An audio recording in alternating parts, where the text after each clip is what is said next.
Order! I will not have this disruption in my courtroom. One more outburst and I will hold you in contempt. Do you understand? Order! It was a smile that would haunt the jury for decades. As 15-year-old Elias Thorne was led past the weeping family of the woman he had butchered, he did not lower his head in shame. He did not feign the confusion of a child lost in the legal system. Instead, he locked eyes with Mark, the man Sarah Jenkins was supposed to marry, and offered a cold, knowing smirk. It was a micro-expression, lasting less than a second, but it sucked the oxygen right out of courtroom. That fleeting expression dismantled 6 months of careful legal posturing. Elias's defense team had worked tirelessly to paint him as a fragile, broken prodigy, a boy whose brilliant mind had snapped under pressure. They had dressed him in a suit that was slightly too large to emphasize his youth. They had coached him to look at the floor, to wring his hands, to perform the role of the tragic accident. But the mask of the scared child had slipped, revealing the glacial indifference of the predator beneath. In the front row, Mark sat vibrating with a rage so potent it seemed to blur the edges of his vision. He gripped the wooden bench until his knuckles turned the color of bone, watching the boy who had turned his future into a police file. Just 10 feet away, Elias settled into the defense chair with the relaxed posture of a CEO attending a boring board meeting. He adjusted his cuffs, checked the clock on the wall, and stifled a yawn. To Elias, the sobbing mother in the gallery and the grim-faced prosecutors were not people.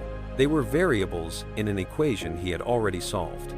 He believed he had committed the perfect crime. In his pathological arrogance, Elias viewed this trial not as a reckoning, but as a validation of his superior intellect. He had treated the murder of Sarah Jenkins as a scientific stress test, a way to measure his own physiological response to taking a life. He was convinced that the forensic evidence was inconclusive, that his digital footprint had been scrubbed clean, and that the emotional primitive sitting on the judge's bench would be swayed by his age and his family's billions. He expected a juvenile facility. He expected therapy. He expected to be home in time for university. He was wrong. Elias did not know that the trap had already snapped shut. He was unaware that the encrypted server he had so arrogantly named the Black Box had been breached, or that the secrets he whispered into the digital void were about to be broadcast to the world. He sat there, smug and untouchable, oblivious to the fact that Judge Marcus Sterling was not looking at a boy, but at a monster who needed to be discarded. The destruction of Elias Thorne was imminent, but the tragedy that necessitated it had begun long before this rainy Tuesday in Seattle. To understand the depth of the darkness sitting at the defense table, one must rewind the clock. One must leave the sterile safety of the courtroom and travel back 6 months to the gray, rain-slicked exclusivity of Mercer Island, where a young woman named Sarah woke up believing her life was just beginning. The morning of November 14th began with a deceptive quiet typical of a Pacific Northwest autumn. In the University District of Seattle, miles away from the sterile gloom of the courtroom that would later dissect her final hours, Sarah Jenkins woke to the sound of a radiator hissing and the smell of day-old coffee. It was a Tuesday, a day that held no superstitious weight, no ominous portents. It was simply another square on the calendar to be crossed off in the countdown to the rest of her life. Sarah sat at her small, cluttered kitchen table, the gray light of dawn filtering through the window. Spread out before her was not a case file or a crime scene photo, but a thick, disorganized binder filled with fabric swatches and catering menus. She ran her thumb over a glossy photograph of a wedding cake, a 3-tiered confection she and Mark had decided they couldn't quite afford. She smiled, a soft, private expression of contentment. In her mind, the budget constraints were temporary hurdles. She was 24, finishing her master's degree in literature, and she had love. The narrative of her life seemed to be ascending toward a happy ending. She checked her phone. A text from Mark, sent 10 minutes prior. "Don't let the robot get under your skin today. Love you." Sarah rolled her eyes affectionately. Mark made no secret of his disdain for her employer. He found the Thorne family unsettling, and had often described Elias, her student, as creepy. But Sarah, blinded by her own innate empathy, refused to see the malice Mark sensed. Where others saw a cold, arrogant sociopath, Sarah saw a lonely, awkward teenager suffocating under the weight of his parents' expectations. She believed that kindness was a universal language, even for a boy who seemed to lack the software to process it. She replied, He's not a robot, just lonely. Dinner at 7? It was the last message she would ever send. She stood up, brushing a crumb from her oversized sweater, a garment that would later be cataloged as Exhibit B, and gathered her teaching materials. She packed a copy of The Great Gatsby, a notebook, and a red pen. She viewed the upcoming tutoring session as a challenge, an opportunity to crack the shell of a difficult student. She did not know that she was merely a mouse entering a maze constructed for a predator's amusement. Sarah grabbed her keys and stepped out of the warmth of her apartment into the mist. Her 2016 Honda Civic, reliable and battered, sat waiting at the curb. As she turned the ignition, the engine sputtered to life, carrying her away from the safety of her mundane existence. She merged onto the I-90 bridge, the tires humming against the wet asphalt, crossing the dark, chopping waters of Lake Washington. Ahead, Mercer Island loomed out of the fog like a separate country, a fortress of wealth and isolation hidden behind a curtain of evergreens. Sarah drove toward the island, thinking about cake flavors and student loans, completely unaware that she was driving toward the end of her story. She was crossing the threshold into a world where empathy was a weakness, and where a 15-year-old boy was waiting to see what happened when a human life was extinguished. The Thorne estate did not look like a home. It sat on the northern tip of Mercer Island, a stark, architectural brutalism of steel and floor-to-ceiling glass that jutted out over the cliffside like a surveillance outpost. Local real estate agents whispered about its value, citing figures north of $20 million, but they rarely mentioned how the house seemed to repel the warmth of the sun. It was a fortress designed for privacy, surrounded by a high perimeter wall and a dense thicket of Douglas firs that swallowed sound. Inside, the atmosphere was aggressively sterile. The air was filtered to a crisp, dust-free purity, and the silence was absolute. There were no family photos on the mantle, no clutter on the marble countertops, no signs that a family lived there at all. It was a showroom for a life that was performative rather than experienced. Elias's parents, tech moguls who spent their lives orbiting between Silicon Valley and Tokyo, treated the Mercer Island property as a storage facility for their son. They provided him with unlimited credit cards, a rotating staff of housekeepers who were instructed to be invisible, and the best hardware money could buy. They believed they were giving him independence. In reality, they had abandoned a shark in a private aquarium. Elias spent his days in the West Wing, a sprawling suite converted into a digital command center. While other 15-year-olds were navigating the awkward social hierarchies of high school cafeterias, Elias was navigating the dark web. He sat bathed in the blue luminescence of 4 curved monitors, his fingers flying across a mechanical keyboard in a rhythmic staccato. He wasn't playing games. He was building architectures, complex code meant to encrypt, to hide, to observe. He viewed the world outside his window with a profound sense of detachment.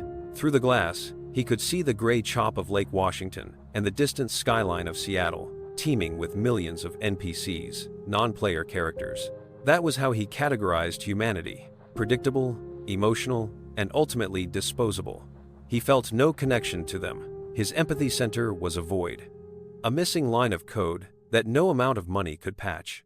On this particular afternoon, Elias paused his typing.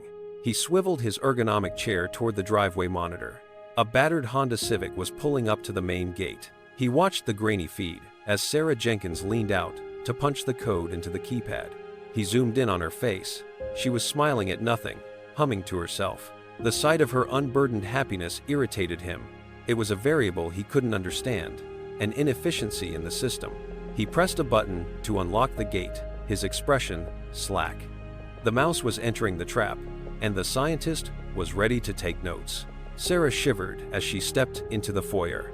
The temperature in the Thorne residence was always set to a chilling 68 degrees, a stark contrast to the humidity of the rain outside. The housekeeper, a silent woman named Marta, nodded briefly before disappearing into the shadows of the kitchen, leaving Sarah alone in the cavernous hallway. "Hello, Elias?" Sarah's voice echoed off the polished concrete walls, sounding small and intrusive. In the library, a voice called back. It was flat, devoid of inflection. Sarah made her way to the library, a room that felt more like a boardroom than a place of study. Elias was sitting at the long mahogany table, his back to the panoramic window. He didn't stand up when she entered. He didn't look up from his tablet. Good afternoon, Elias, Sarah said, forcing a cheerfulness she didn't feel. She pulled out her chair and set her bag down. How was your week? Did you finish the reading? Elias finally looked at her. His eyes were a pale, watery blue, unblinking, and intense. I read it, he said. Fitzgerald is repetitive. He mistakes melodrama for depth. Sarah smiled, accustomed to his critiques. The repetition is the point, Elias.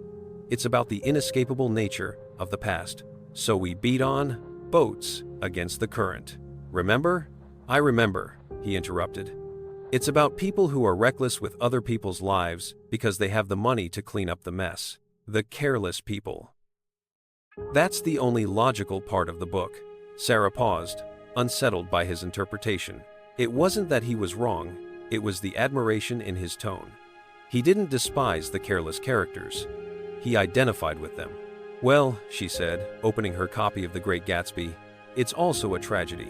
People die because of that carelessness. Elias leaned forward, resting his chin on his hand. The movement was slow, predatory. Does it matter? Does what matter? That they die, Elias said softly. Myrtle Wilson was a chaotic variable. Gatsby was a fraud. Their removal from the equation stabilized the system.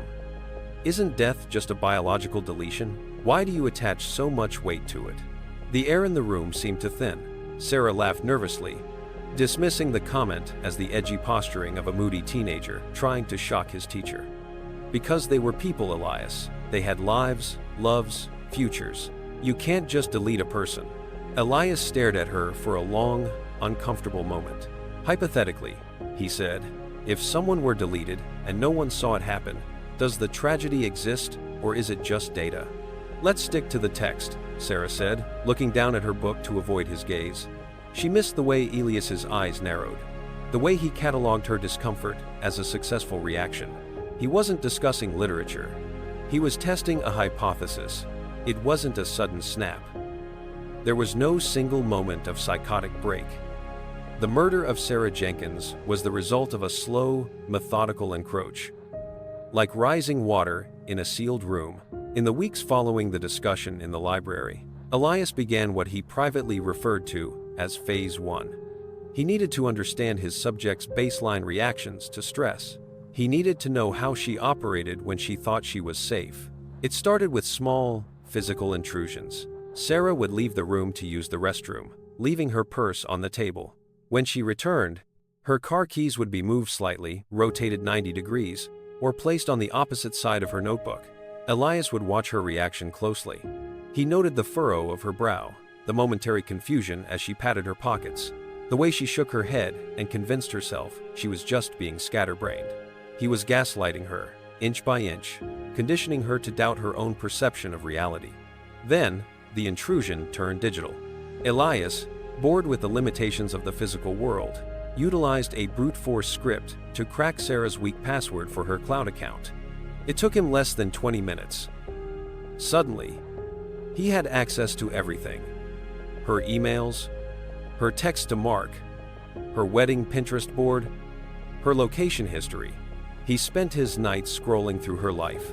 He read her intimate messages, dissecting her hopes and fears. He saw the photos of the wedding dress she had chosen, a lace A-line gown she couldn't wait to wear. He read her texts to her mother, complaining about the cost of flowers. He saw a woman who was desperately, vividly alive, tethered to the world by 1,000 threads of affection and obligation. Most people would feel voyeuristic shame. Elias felt godlike. He began to track her movements on a map on his third monitor. He knew when she went to the grocery store. He knew when she went to the gym. He knew that every Tuesday at 3:30 p.m., she drove across the bridge to his house. She was a clockwork mechanism, predictable and exposed. By early November, the observation phase began to bore him. Passive monitoring was no longer stimulating. The data was consistent. The subject was happy, hopeful, and painfully ordinary. The saint was ready. He needed to introduce a chaotic event to see if the system would break. On the night of November 10th, Elias sat in the dark, the blue light of his screens reflecting in his eyes. He opened a new file on his encrypted drive, the black box. He created a folder and titled it simply, The Removal. He checked the weather forecast. Heavy rain was predicted for the following Tuesday. Perfect. He opened his calendar app and set a reminder for 3:45 p.m. on November 14th. He didn't label it. He didn't need to. He closed his eyes and visualized the library, the ceramic knife he had ordered online, and the specific angle of the security camera he had already looped. The experiment was moving to the final phase. The only place Elias Thorne truly existed was in the encrypted tunnels of a secure IRC channel hosted on a server in Stockholm. In the physical world, he was a mute fixture in a glass house, but here, in the scrolling green text of the terminal, he was a deity. His handle was Architect. His confidant was Zero Cool, a 19-year-old hacktivist named Lucas living in a basement apartment in Malmö, Sweden. They had never met, never spoken on the phone, and never exchanged real names. Their friendship was forged in the fires of competitive coding and a shared disdain for societal norms. But where Lucas was an anarchist who wanted to burn down banking systems, Elias was a nihilist who wanted to dismantle the human condition. On the night of November 12th, the glow of the monitors painted Elias's face in spectral hues. He typed with a speed that sounded like heavy rain. Architect. The simulation is becoming redundant. I've run the predictive models for the subject. Compassion is just a recursive loop. It yields no new data. Zero Cool. You talking about the tutor again? Just fire her if she's annoying you. Architect. Termination is the goal, but not employment. Elias paused, his finger hovering over the enter key. He knew he was dancing on the edge of a confession, but the urge to boast was a narcotic he couldn't resist. He needed a witness. A tree falling in the forest makes no sound if no one is there to measure the decibels. Architect. I'm going to run a final stress test on Tuesday. A permanent deletion. I've set up a passive recording protocol. I want you to see the raw data. Zero Cool. LOL. You're creepy tonight. Stick to the crypto heist. Architect. It's not a joke. Zero. I've solved the mortality algorithm. The difference between a person and an object is just a matter of voltage and oxygen. I'm going to prove how quickly one becomes the other. Elias sent a heavily encrypted link. It was a dormant key, a digital invitation to a live stream that didn't exist yet. He knew Lucas would think it was a game, an ARG, alternate reality game, or a dark web prank. That was the beauty of it. By the time Lucas realized it was real, the data would already be harvested. Elias closed the chat window, satisfied. He had planted the flag. Now, he just had to conquer the territory. November 14th arrived, carried on the back of a gale-force wind coming off the Pacific. The sky was a bruised purple, low and heavy, dumping sheets of rain onto the slate roofs of Mercer Island. The towering evergreens that surrounded the Thorne estate swayed violently, their branches scratching against the high perimeter walls like skeletal fingers trying to get in. Inside the house, the silence was unnatural. Elias had calculated the timing perfectly. It was Tuesday. The housekeeping staff left at 2 p.m. His parents were in Tokyo for a tech summit. The private security detail patrolled the perimeter but never entered the main residence during tutoring hours unless an alarm was triggered. The stage was empty. At 3:25 p.m., Elias stood in the center of the library. He was not wearing his usual cashmere sweater. Underneath his button-down shirt, he wore a thin, tight layer of synthetic polymer, a rash guard aimed at preventing fiber transfer. In his pocket, he felt the weight of the ceramic kitchen knife. He had chosen ceramic for a specific reason. It was non-ferrous, lightweight, and sharper than steel. It was a tool, not a weapon. He heard the faint buzz of the gate intercom. Sarah's car struggled up the slick driveway, the headlights cutting through the deluge. She parked and made a dash for the front door, holding a tote bag over her head. When she entered the foyer, she was breathless, her cheeks flushed with cold, droplets of rain clinging to her eyelashes. Wow, she laughed, shaking out her umbrella. It's apocalyptic out there. I almost turned back at the bridge. Elias stood at the top of the floating staircase, looking down at her. He didn't smile. He didn't offer a towel. He simply observed the target entering the kill zone. The bridge is safe, Elias said, his voice carrying through the empty house. Structural failure is statistically unlikely. Sarah looked up, startled by his presence. Oh, You scared me. Is everything okay? The house feels so quiet. It's just us, Elias said. A primitive instinct flared in Sarah's brain, a sudden, sharp spike of unease that evolution had designed to warn prey of a predator. But she suppressed it. This was just Elias. Awkward, wealthy, lonely Elias. She shook off the chill, blaming the storm, and walked toward the library. She didn't know she was walking into a tomb. The session began at 3:45 p.m. They sat at the mahogany table, the rain lashing against the floor-to-ceiling glass so hard it blurred the world outside into a gray smear. Sarah opened The Great Gatsby to Chapter 8. Today we're discussing the aftermath, she said, her voice steady despite the tension in the room. The pool scene. Gatsby is waiting for a phone call that never comes. Why do you think he waits? Elias stared at her. He wasn't listening to the words. He was watching the pulse point in her neck.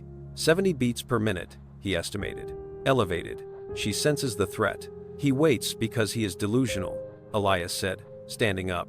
He walked over to the sidebar, where a pitcher of water sat. He thinks the narrative will bend to his will just because he wants it to. Elias? Sarah asked. She turned in her chair to watch him.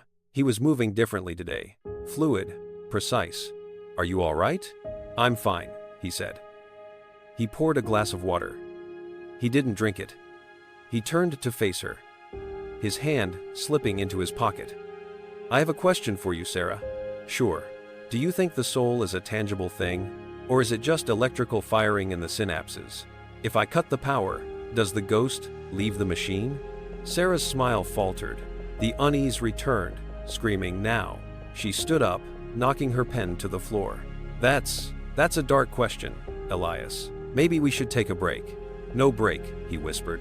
He moved with a speed that defied his lethargic persona. In 2 strides, he was on her. Sarah barely had time to raise her hands. A futile, defensive gesture that would later result in deep lacerations on her palms. Classic defense wounds. The ceramic knife was silent. The violence was not frantic. It was surgical. Elias didn't slash wildly. He struck once, with terrifying accuracy, aiming for the carotid artery. Sarah gasped, a wet, choking sound. She stumbled back, clutching her neck, her eyes wide with shock and betrayal. She looked at Elias, not with anger, but with profound confusion. She tried to speak, perhaps to ask why, but the only sound was the rush of air escaping. She fell to the Persian rug, her life spilling out in a dark crimson radius. Elias didn't run. He didn't panic. He stood over her, checking his smartwatch.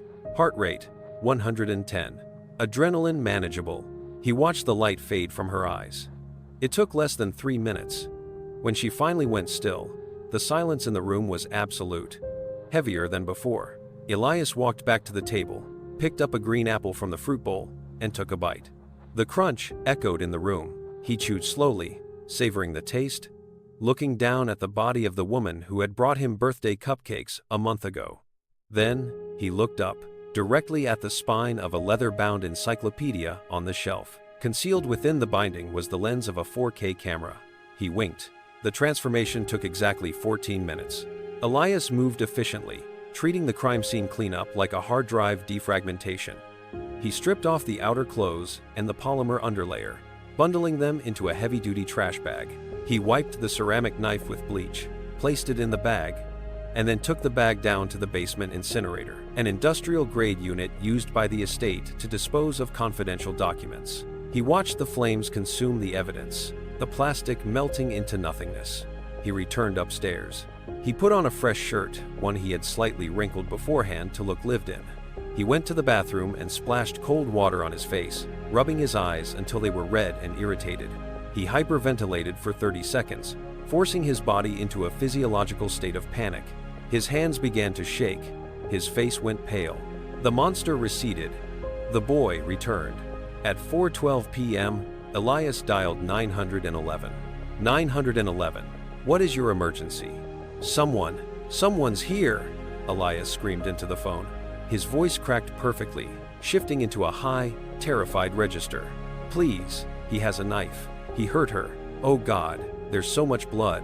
Sir, take a breath. Who is hurt? My tutor, Sarah. he broke in. He was wearing a mask. He's gone. I think he's gone. But she's not moving. Elias began to sob, a jagged, heaving sound that would convince the operator, the responding officers, and initially, the entire world. I hid in the closet. I was so scared. Please help me. He dropped the phone, letting it clatter to the floor as if from trembling fingers. He curled up in the corner of the library, as far away from the body as possible, pulling his knees to his chest. He buried his face in his arms, waiting for the sirens. Outside, the storm raged on, washing the blood from the driveway where the killer had supposedly fled. Inside, Elias Thorne smiled into the fabric of his sleeves, counting down the seconds until his audience arrived. The play had begun, and he was ready for his close-up. The interview room at the Mercer Island Police Precinct was designed to induce claustrophobia. The walls were painted a color that hovered somewhere between beige and nicotine stain, and the fluorescent light overhead buzzed with the irritating persistence of a trapped fly. Detective James Miller sat across from Elias Thorne. Miller was a veteran of the force, a man with 20 years of homicide experience etched into the deep lines around his eyes. He had interviewed gang members, domestic abusers, and career criminals. He knew the smell of fear, the sour, metallic tang of adrenaline. But Elias Thorne did not smell like fear. He smelled of expensive fabric softener and peppermint. Elias sat wrapped in a wool blanket provided by a patrol officer, clutching a styrofoam cup of lukewarm water. His hands trembled rhythmically, a motion that seemed slightly too consistent to Miller's trained eye. "Take your time, son," Miller said softly, leaning forward. "Walk me through it again." From the moment she arrived, Elias took a sip of water. He looked up, his eyes wide and glistening with unshed tears. Sarah, came in. We were talking about the book. Then the lights flickered.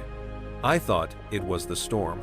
And then the glass broke, Elias whispered. The back door. I heard heavy boots. I told Sarah to run, but she froze. He was so big. He wore all black, and a mask, a ski mask with red stitching. Miller jotted this down. Red stitching, a specific detail. Usually, traumatized witnesses recalled blurs of motion, not specific threading. Did he say anything? Miller asked. No, Elias said, his voice dropping to a haunt. He just grabbed her. I ran to the closet. I'm a coward. I should have helped her. Elias buried his face in his hands, his shoulders heaving. It was a textbook display of survivor's guilt. To the rookie officer standing by the door, it was heartbreaking. But Miller felt a cold prickle at the base of his neck. There were no wet footprints in the hallway leading to the library.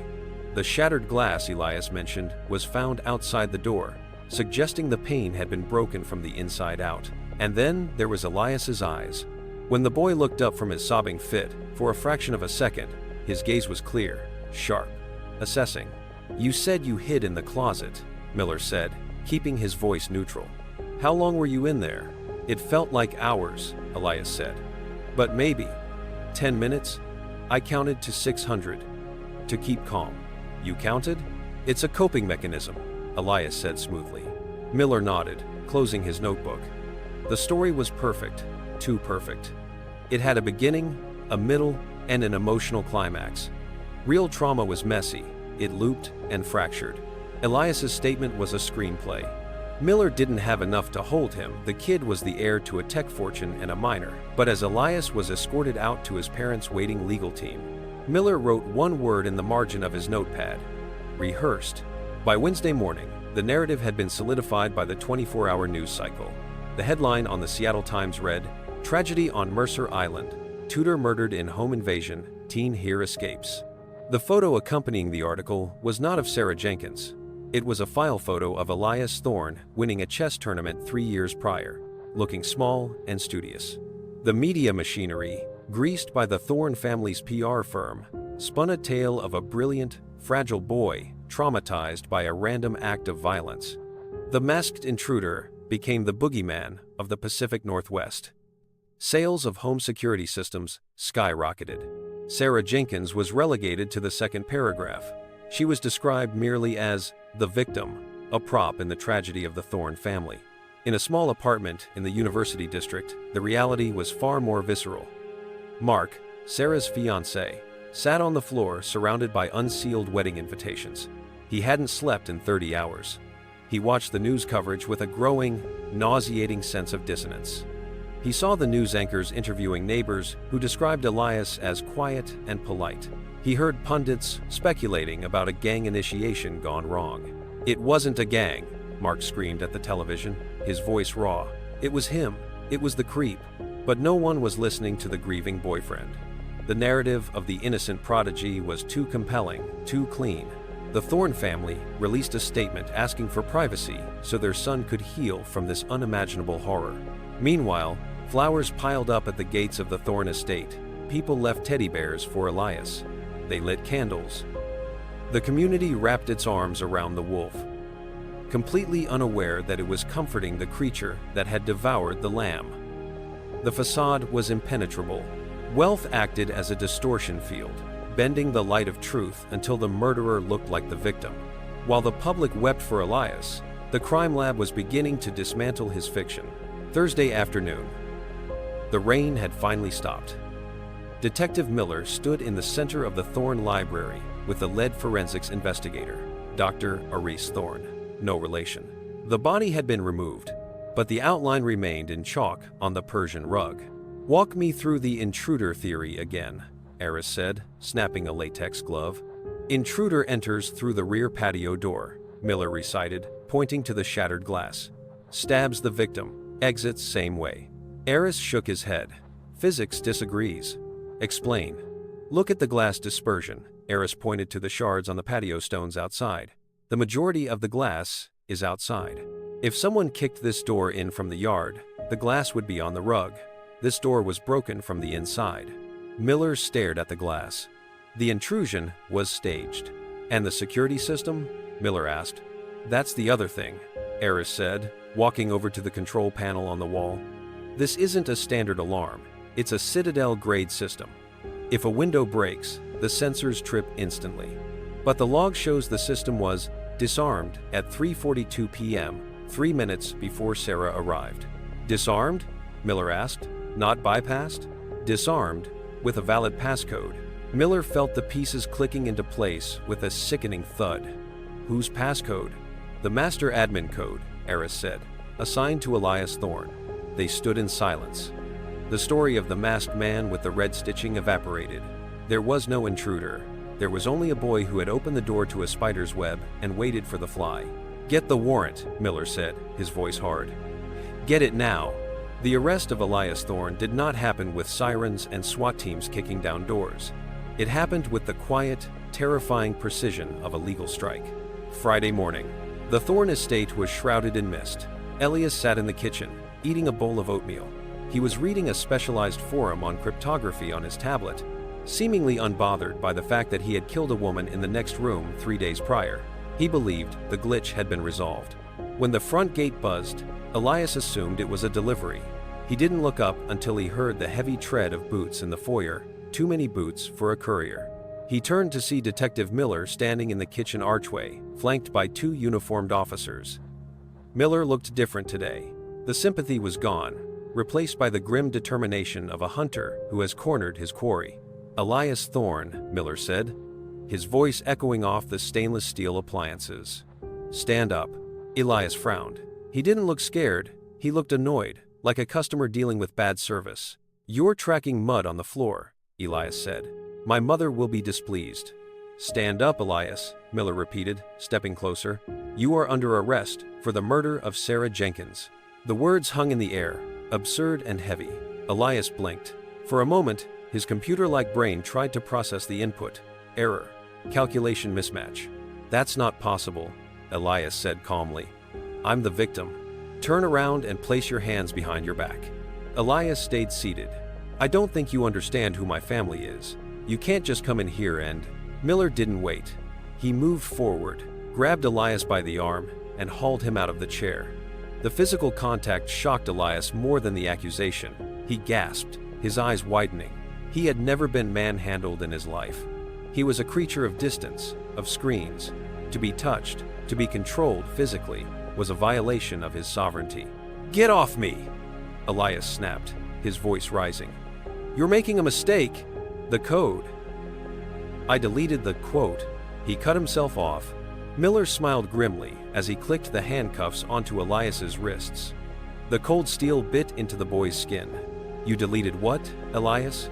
Miller whispered near his ear. "It doesn't matter. We found the glass. We have the logs. The show is over." As they marched him out of the mansion, past the shocked housekeeper and into the back of the cruiser, Elias didn't cry. He stared out the window at his fortress receding in the distance, his mind racing, not with remorse, but with a furious, narcissistic rage. The system had malfunctioned, and he was going to make them pay for the error. The King County Youth Detention Center was a stark architectural downgrade from the Thorne estate, but Elias treated it with the same imperious detachment he applied to a waiting room. He did not mingle with the other detainees. He sat in the corner of the common area, reading a textbook on theoretical physics, creating a force field of silence that no one dared to breach. His salvation arrived in the form of Arthur Vance. Vance was not merely a lawyer. He was a crisis management algorithm in a bespoke Italian suit. Retained by the Thorne family for a sum that could have funded a small municipality, Vance specialized in impossible cases involving the children of the elite. He did not deal in truth, he dealt in optics. They met in a private consultation room that smelled of industrial cleaner and stale desperation. Vance placed a leather briefcase on the metal table and looked at the boy. He saw exactly what the prosecution saw, a sociopath. But Vance didn't care about Elias's soul. He cared about the puzzle. "Here is the reality, Elias," Vance said, his voice smooth and devoid of judgment.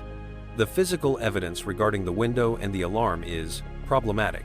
The intruder narrative is dead. We cannot revive it."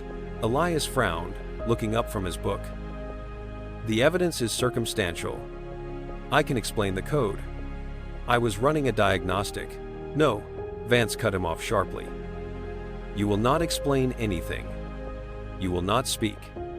If you open your mouth, you will spend the rest of your life in a concrete box." "We are pivoting strategies." "To what?"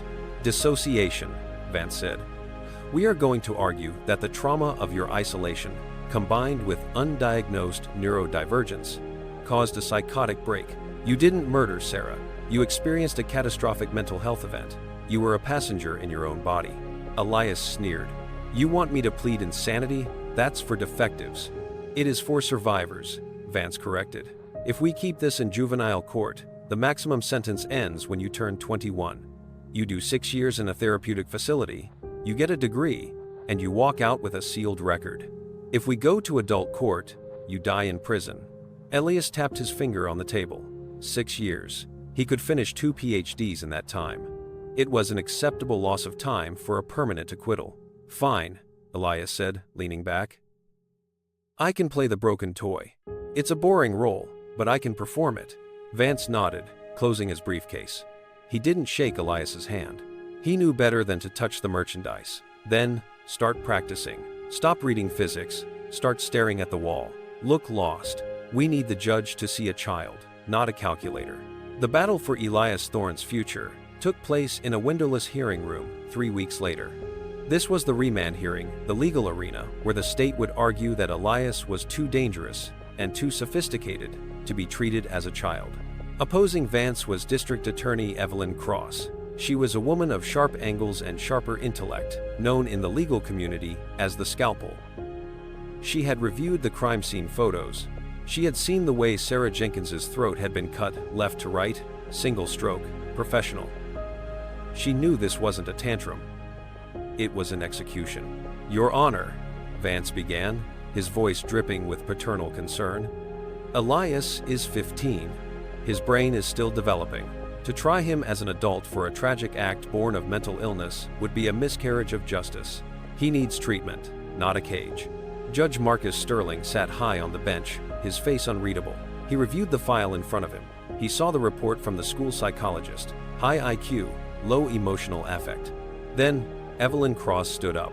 "Defense counsel speaks of a tragic act," Cross said, her voice clear and cutting.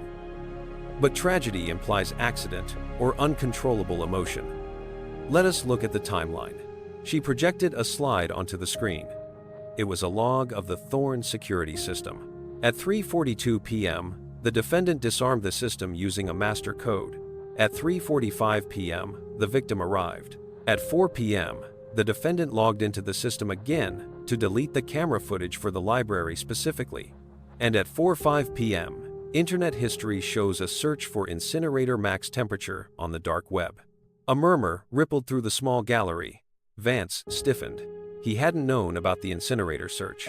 This was not a snap decision, Cross continued, pointing a finger at Elias, who sat staring blankly at the table.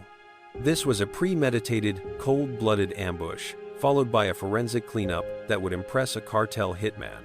He didn't act like a child, Your Honor. He acted like a predator. He should be tried as one. Judge Sterling looked at Elias. For a moment, he tried to find the frightened boy Vance described, but all he saw was a young man checking the cut of his own fingernails, seemingly bored by the discussion of his own fate. The motion is granted, Sterling ruled, the gavel coming down with a sound like a gunshot. The defendant will be transferred to adult jurisdiction. We proceed to trial. Elias blinked. His head snapped up. For the first time, the math wasn't adding up. The variable of the judge had behaved unpredictably. A crack appeared in the glass wall of his confidence. 6 months later, the trial of the state of Washington v. Elias Thorn opened to a media frenzy that rivaled a presidential inauguration. Satellite trucks lined the streets outside the courthouse. Their dishes pointed skyward like flowers seeking the sun. The public was obsessed. They wanted to know if the boy genius was a victim or a villain.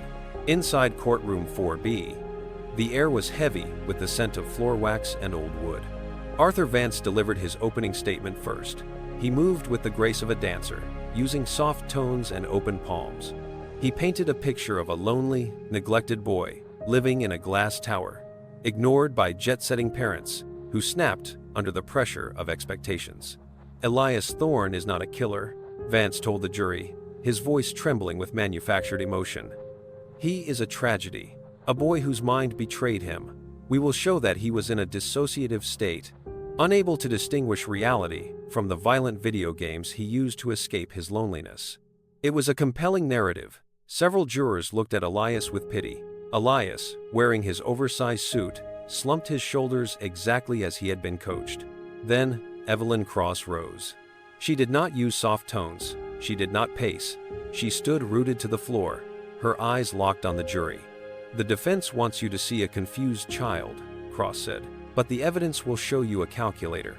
A young man who views human life as a variable to be deleted. She walked over to the exhibit table and picked up a clear plastic bag. Inside was the charred, melted lump of plastic recovered from the incinerator, the remains of the hazmat suit. Confusion is messy, Cross said, holding the bag up. Insanity is chaotic. But murder? Murder is precise. Elias Thorn invited Sarah Jenkins into his home. He disabled the alarms, he killed her, and then he cleaned up. He didn't call 911 because he was scared. He called 911 because he was finished. She turned and pointed at Elias. "You will see a mask in this courtroom," she warned. "Do not be fooled by it. Beneath that suit lives a person who believes he is smarter than you, smarter than this court, and certainly smarter than the law." Elias kept his face neutral, but beneath the table, his hand clenched into a fist. "She's good," he thought, "but I'm better." The first week of the trial was a parade of technical data forensics, timelines, security logs. It was dry, clinical, and for Elias, comfortable. He understood data. He watched the screens with interest, occasionally whispering corrections to Vance about the bitrate of the security footage. But on the fifth day, the prosecution shifted from logic to emotion. They called Mrs. Jenkins, Sarah's mother. The courtroom fell into a reverent silence as the older woman took the stand. She looked small, shrunken by grief. She clutched a handkerchief that she twisted incessantly in her hands. She was light. Mrs. Jenkins wept, her voice breaking.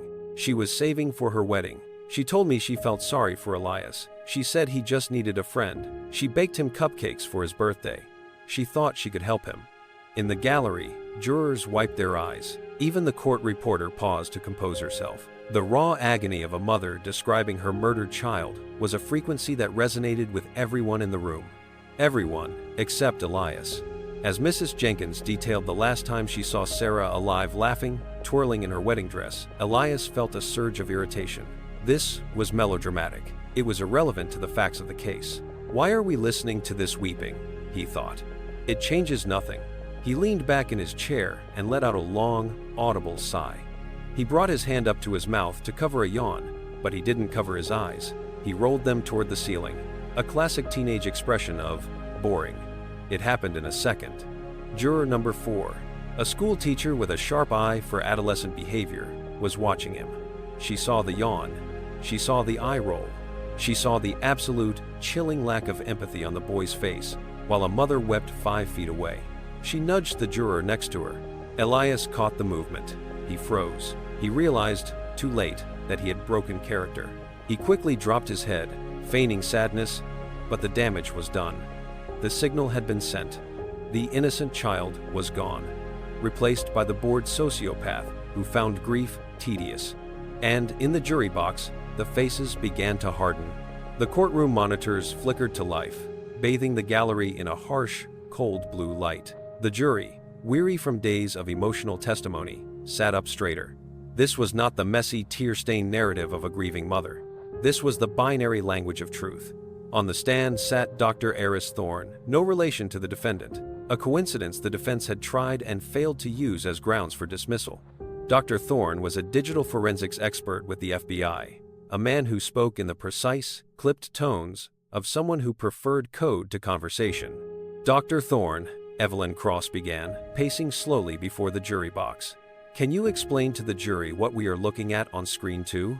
This is the back-end log of the Thorne Estates security server, Dr. Thorne replied, pointing a laser at a string of alphanumeric text, specifically the root access command line. And what does this specific line tell us? It tells us that at 3:42 p.m. on the day of the murder, the system didn't malfunction. It was reprogrammed. The command, sensors, off, library, was entered manually. Elias watched the screen, his expression unreadable. Inside, however, he felt a flicker of professional respect. They had found the kernel injection. He hadn't thought they would look that deep. Could this have been done by accident? Cross asked. Say, by a frightened child hitting buttons in a panic? Impossible, Dr. Thorne stated flatly. This command requires administrative clearance and a specific syntax. You have to know the language of the system. It's like speaking fluent Mandarin. You don't do it by accident. Cross turned to the jury. And who, Dr. Thorne, was logged in at that time? User admin 1. Elias Thorne. The silence in the room was heavy. Cross pressed on. What happened at 4 p.m.? After the time of death established by the coroner, the user accessed the video storage partition, specifically the sectors recording the library. The command wipe, rewrite, 0 was executed. This doesn't just delete the footage. It overwrites the digital space with zeros 7 times to ensure the data is unrecoverable. It is a military-grade sanitation protocol. Cross, let that hang in the air. So, the intruder didn't disable the cameras? No. And the storm didn't cause a glitch? No. The defendant turned off the eyes of the house, committed the act, and then scrubbed the memory, Cross concluded. Thank you, Dr. Thorne. As the expert stepped down, the narrative of the confused boy was beginning to fray. The jury wasn't looking at a child anymore. They were looking at a machine operator who had simply pressed delete on a human life. Desperate to regain control of the narrative, Arthur Vance played his strongest card. The defense called Dr. Helen Weiss, a forensic psychiatrist with a resume as thick as a phone book and a reputation for saving hopeless cases. Dr. Weiss sat on the stand with the poise of a matriarch. She adjusted her glasses and looked compassionately at Elias. Elias suffers from acute dissociative fugue states, triggered by severe anxiety, Dr. Weiss testified, her voice soothing. When faced with the trauma of the intruder, even if the intruder was a hallucination brought on by stress, his mind fractured. He retreated into a protective avatar. The coldness you see isn't sociopathy, it is a survival mechanism. He literally did not know what he was doing. It was a seductive theory. It offered the jury a way to forgive the unforgivable. He's not evil, the theory whispered. He's sick. Arthur Vance sat down, looking satisfied. He had successfully muddied the waters. Evelyn Cross stood up for cross-examination. She held a stack of papers in her hand, her grip tight. Dr. Weiss, Cross said, approaching the stand. You diagnosed this fugue state based on your interviews with the defendant, correct? Yes. And extensive testing. And you believe this state was spontaneous, unplanned? Absolutely. One cannot plan a break from reality. Cross smiled. It was not a nice smile. Your Honor, I would like to introduce Prosecution Exhibit 44B into evidence. These are the cached search history logs from the defendant's tablet, dated 2 weeks prior to the murder. Vance objected instantly, sensing the trap, but the judge overruled him. The logs appeared on the screen. Cross read them aloud, her voice ringing through the hall. October 30th. Symptoms of dissociative identity disorder. November 1st. Can a minor be tried as an adult in Washington? November 2nd. How to fake a PTSD diagnosis for psychiatrists. The courtroom erupted. Dr. Weiss froze, her mouth slightly open. She looked at the screen, then at Elias. Dr. Weiss, Cross said, her voice dropping to a dangerous whisper. Did the defendant mention during your sessions that he had been researching your specific diagnostic criteria 2 weeks before he killed Sarah Jenkins? No, Dr. Weiss whispered, her credibility evaporating in the sterile air. He did not. Cross slammed the papers down on the railing. He didn't snap, Doctor. He rehearsed. He studied your textbook so he could pass your test. No further questions. Despite the devastation of the psychiatric defense, a heavy cloud of anxiety hung over the prosecution's office on the night before closing arguments. The fluorescent lights hummed over a conference table littered with coffee cups and takeout containers. Evelyn Cross rubbed her temples. They had proven Elias was a liar. They had proven he was a hacker. They had proven he researched the defense. But they still lacked the one thing a jury needed to convict beyond a reasonable doubt, the act itself. We have no weapon, Detective Miller said, leaning against the wall, looking exhausted. The incinerator took care of that. We have no DNA on him because of that hazmat suit. We have no video because he wiped the drives. We have the motive, a junior ADA argued. The thrill, the arrogance. Arrogance isn't a crime, Cross snapped. And thrill is a weak motive for first-degree murder. Vance will argue that the research was just morbid curiosity. He'll argue that the security logs were a teenager messing around. Without the weapon or a witness, we have a circumstantial case. If one juror hesitates, if one juror buys the poor little rich boy act, he walks. The room fell silent. They all knew the statistics. Wealthy defendants with high-priced legal teams had a way of slipping through the cracks of circumstantial cases. Elias Thorne was currently sitting in a cell, likely sleeping soundly, while they tortured themselves with the possibility of his acquittal. He wiped the local drives, Miller muttered, almost to himself, 7 times. You can't get that data back. I know, Cross said. We need a miracle. Miracles don't happen in murder trials, Miller said. Only mistakes.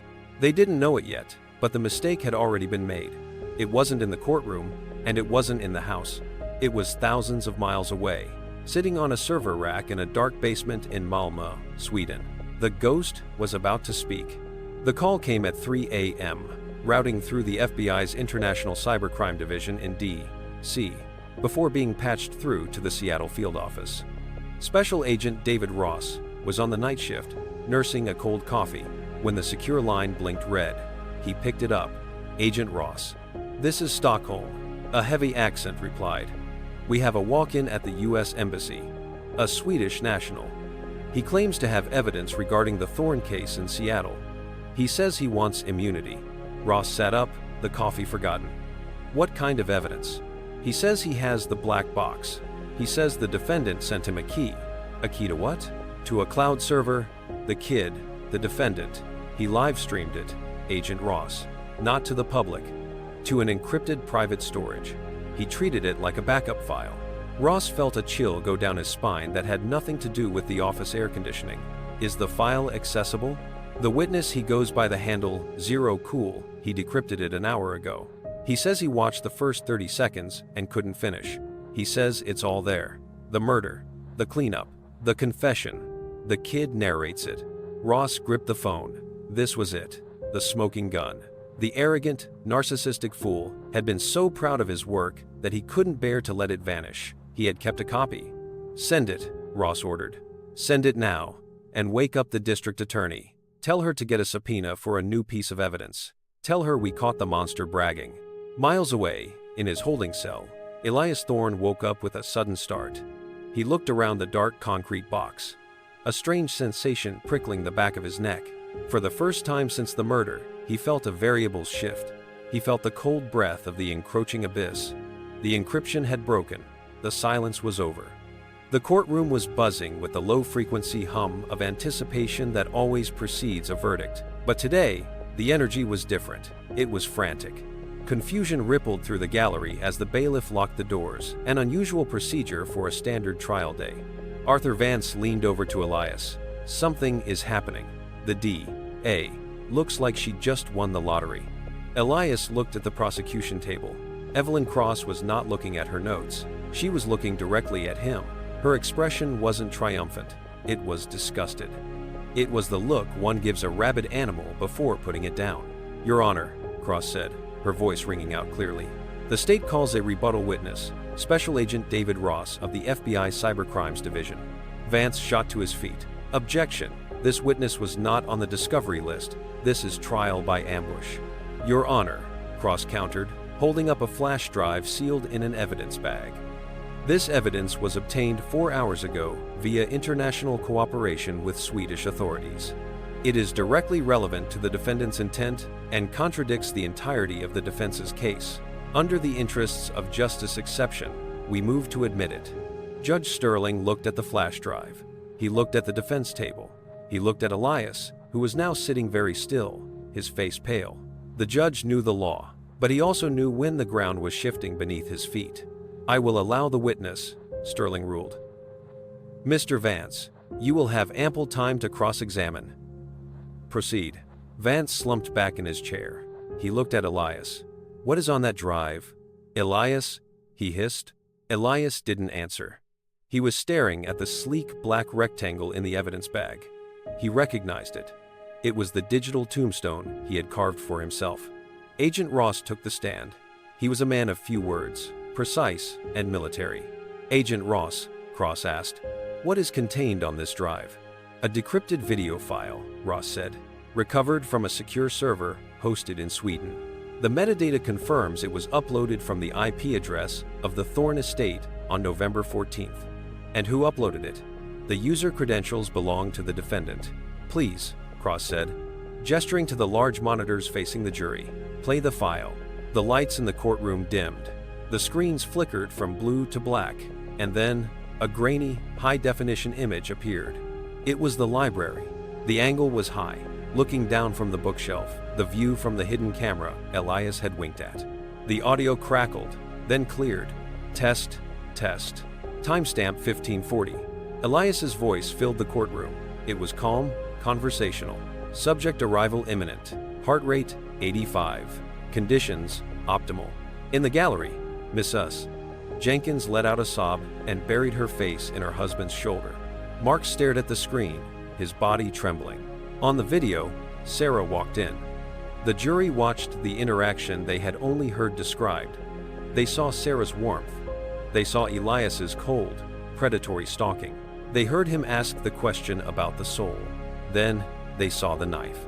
It happened fast, but on the screen, it was horrifyingly clear. The strike, the fall, the blood. But the horror wasn't the violence. It was what happened after.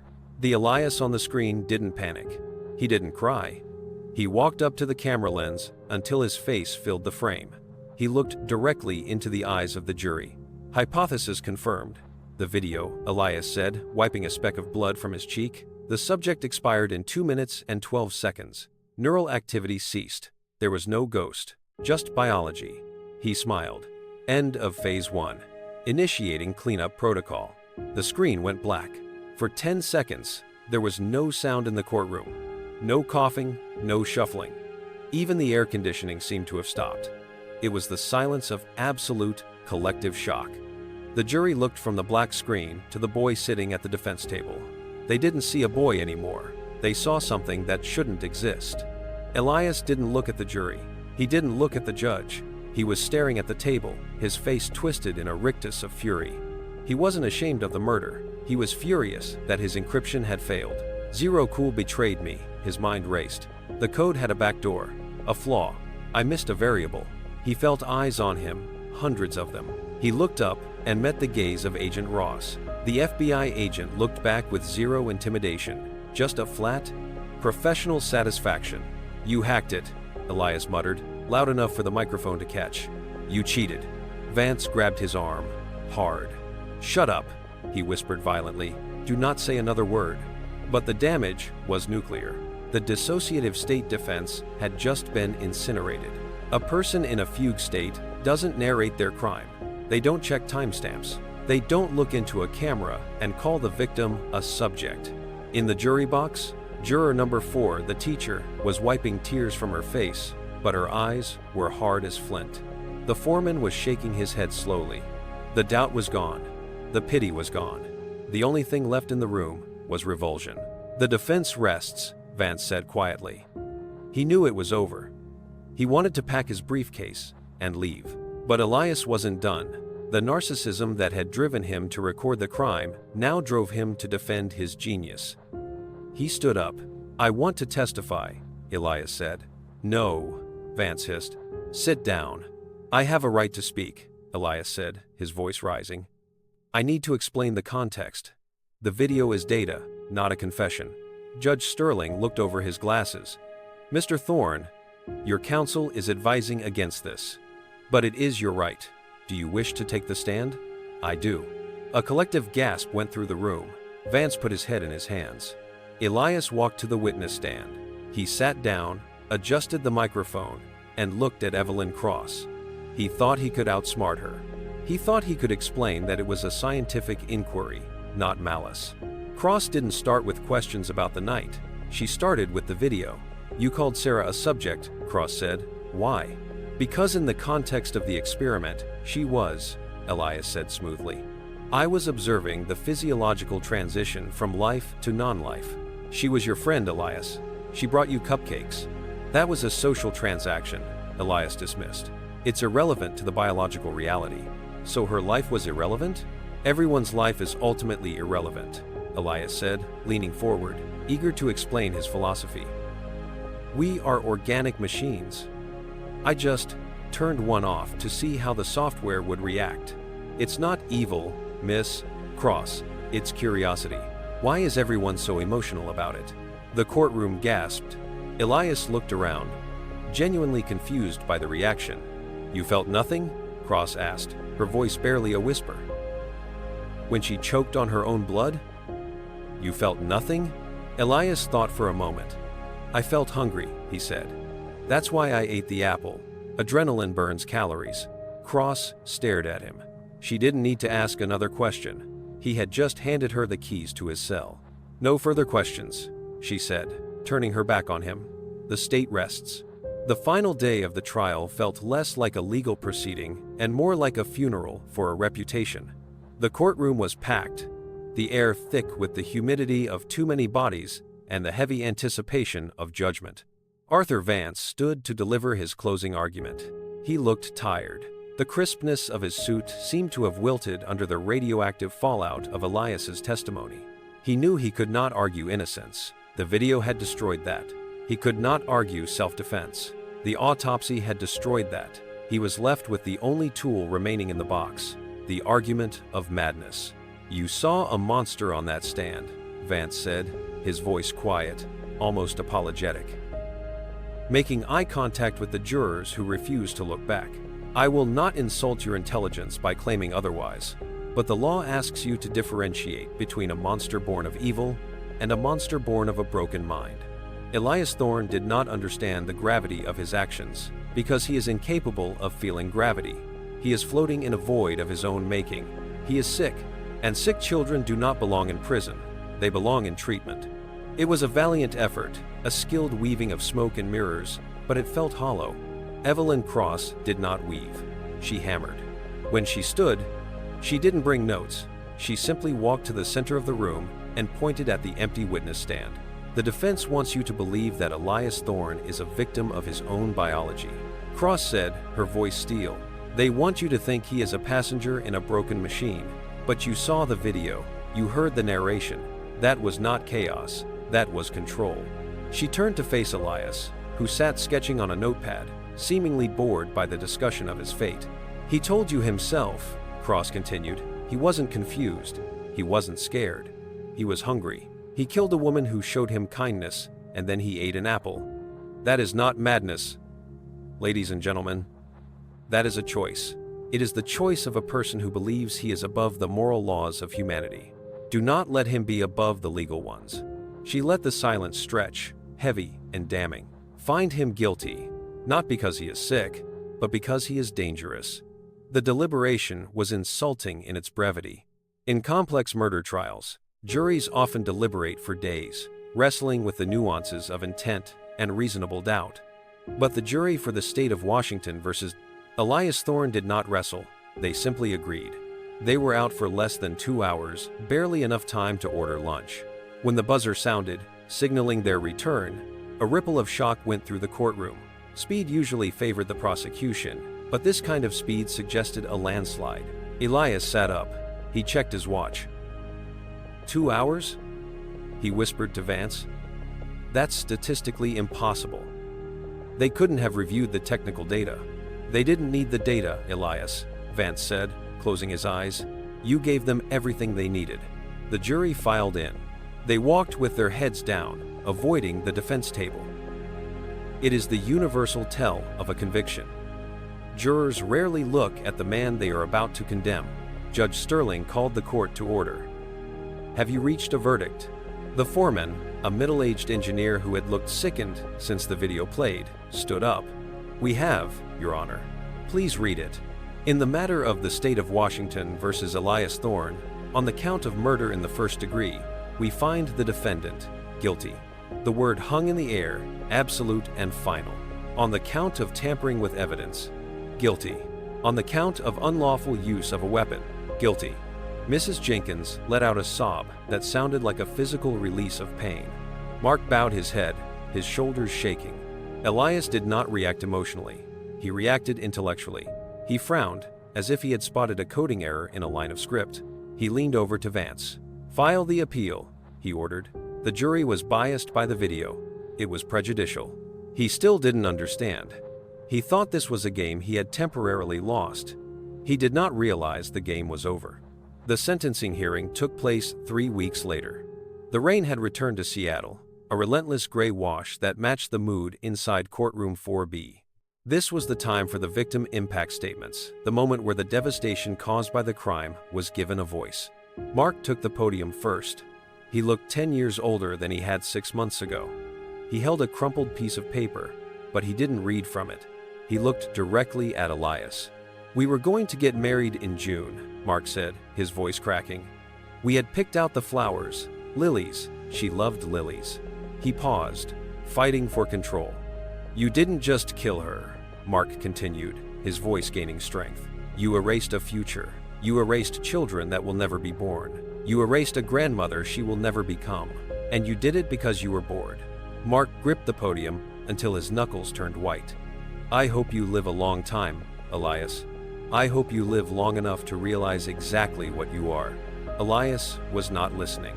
He was picking at a loose thread on his cuff. He found Mark's emotion tedious, a repetitive display of biological weakness.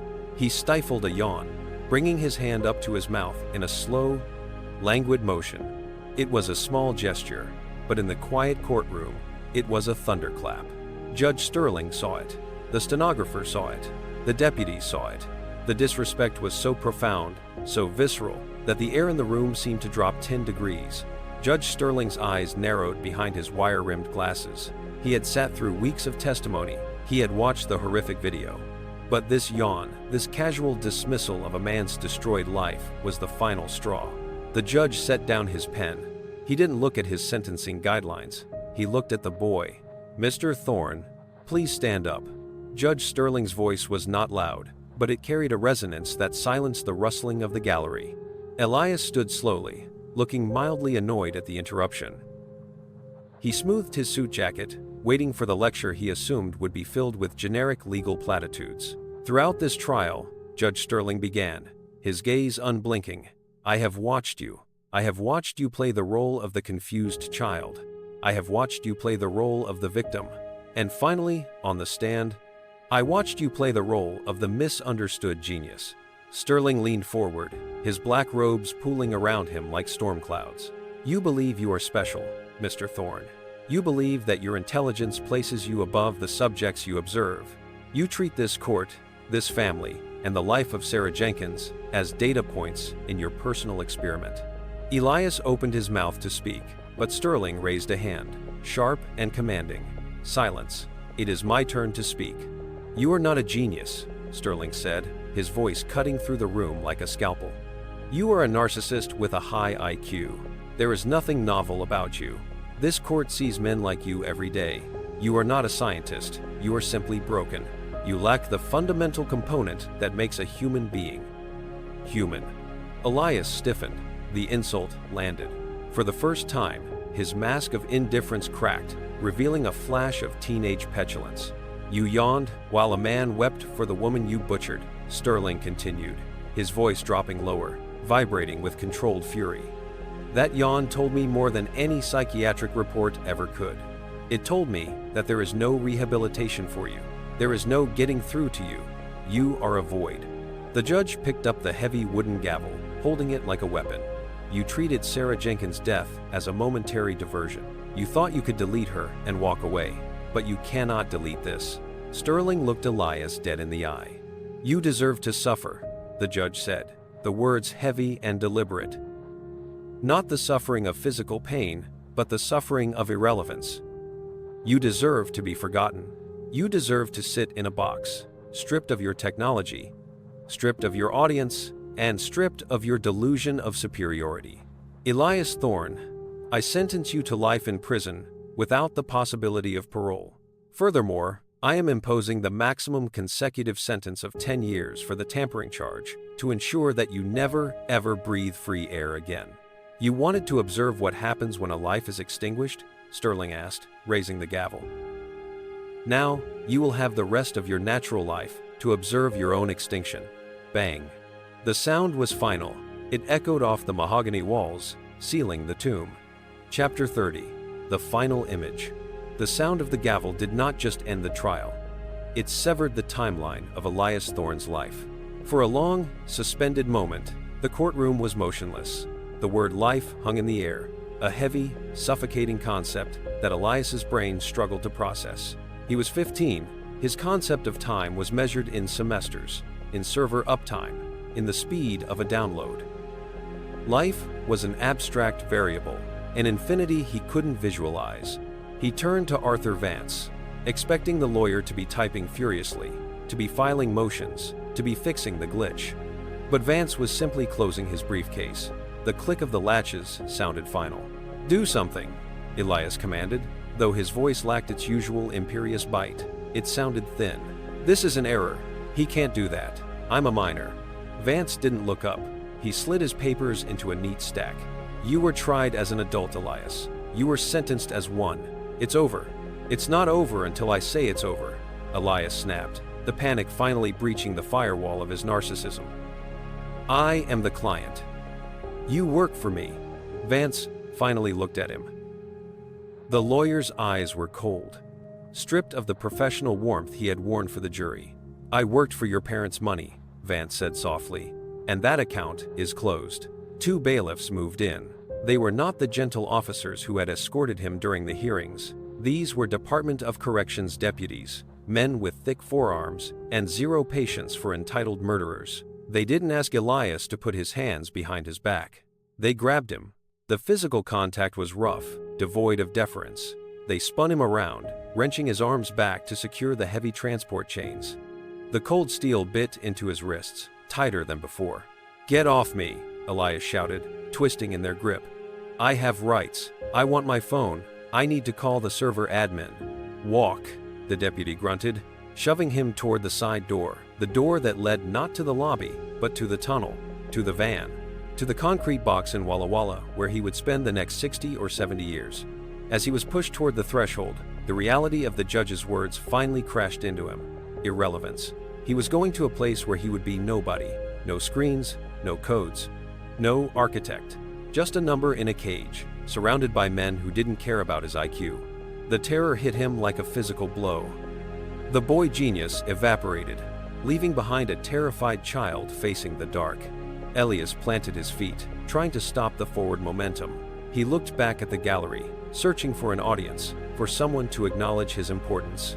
He saw only backs turning away. He saw Mark holding Mrs. Jenkins. He saw the prosecutor packing her bag. "Wait!" Elias screamed. It was a jagged, primal sound, stripping his throat raw. "It was just a test. It was just data. You can't delete me. I'm the protagonist." The deputies didn't hesitate. They dragged him, his polished dress shoes skidding uselessly on the linoleum.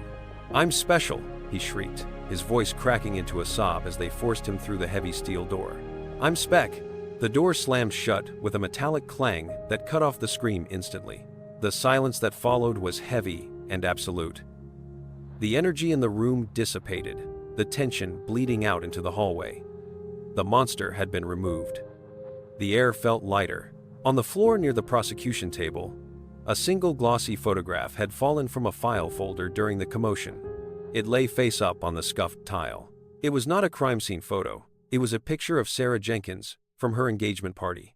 She was laughing, her head thrown back, holding a glass of champagne, surrounded by light and friends. She looked vibrant, chaotic, and beautifully, undeniably human. A janitor moved into the frame, pushing a wide dust mop. He paused, seeing the photo. He bent down, picked it up with a gentle hand, and placed it carefully on the prosecutor's table. The image of the smiling girl remained, bathed in the soft fluorescent light, while the footsteps of the boy who had tried to erase her faded into the darkness of the tunnels below.